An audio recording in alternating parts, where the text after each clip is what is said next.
Okay, I have another sort of genius or idiot thing. Did you see that Logan Paul was at WrestleMania? Genius. I did, and I watched it. It was awesome. And it's actually not a part of genius or idiot. This is actually a part of like a different question. Is Logan Paul the greatest athlete of our generation? Did you see this video? He looked great. He looked so good. He looked amazing. So he did up, 3 suplexes in a row. I haven't watched wrestling since like in 20 years. Dude, wrestling's back. Wrestling is like booming. But wrestling is fucking back, dude. It's back in a huge way. And I think there's a lot of opportunities around the fact that wrestling is back, but the whole world has changed. It's like wrestling is back, but the entire world and the way it works has changed. And so that to me says there's a lot of opportunity because like you have crazy fandom and passion, but like all new like tools at your disposal for like how you could like harness that energy. So they did WrestleMania yesterday and whatever. I saw a bunch of clips, Stone Cold Steve Austin came back and drank a bunch of beers. Pat McAfee, who's also a podcaster somehow, was like a key person in the thing. I don't know why. Somebody can explain that to me. But Logan Paul did a match. And Ben, if you pull up the clip of Logan Paul in this wrestling match, unbelievable athlete. Absolutely unbelievable. Yeah, it was amazing. And he did all the acting and stuff. He killed it. Yeah. Dude, they killed it.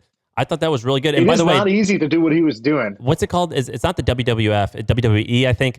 That's a publicly traded company. Yeah. And so you could buy their stock, and it's a killer business. They crush it. Yeah, I mean, Vince McMahon is kind of an unbelievable story in and of itself, but incredible athlete and a great crossover move. The Paul brothers continue to just not miss. So I think like Logan Paul, I think his podcast now one of the most popular podcasts in the world. And more importantly than like, oh, the Paul brothers did something and I got a bunch of views. Like that's a good podcast though. But it's a good podcast and it's actually entertaining content. It's actually like deeper content. They talk to all different types of people from like business people, musicians, porn stars. They've had like all different types of people and they have like full on conversations. So then it's a rebrand, right? It's like basically taking this guy who used to be a Vine star making fart jokes. And now you see, a more mellow side and a more thoughtful side and all this other stuff.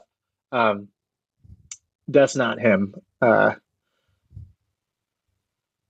I'm just watching WrestleMania, which is also good in its own way. Look at him. He is yoked. Logan Paul is yoked. Yeah.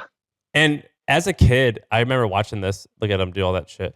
Dude, these guys are basically bodybuilders who have personalities. They are so freaking big. They're bodybuilders that are soap opera actors that also can do, are like also like Cirque du Soleil acrobats, basically. Dude, they're unicorns. He did like some crazy shit in this match. Anyways, people should go watch it. It's honestly impressive just to see the physical feat that he pulled off in this thing. So I thought that was impressive, and I also think it's a smart move for an influence. Like this was not what they've done with like going into celebrity boxing, deep podcasting. They've won crypto, NFTs, Pokemon cards, and then going into like Jake has a venture fund. Logan is going into WWE now and like building his character up there. They're talking about potentially doing a UFC fight. Like these guys are winning, man. They're winning at like a very high level. That is very impressive to me.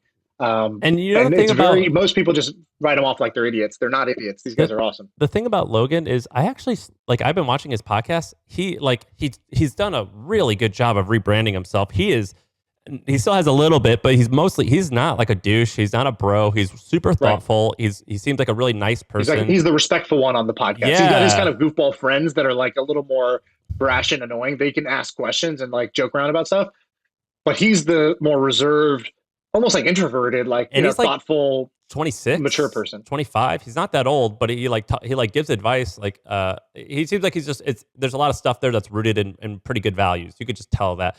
His brother, I don't pay attention to as much, but Logan, I definitely have been watching his stuff, and he seems very, very like a good dude.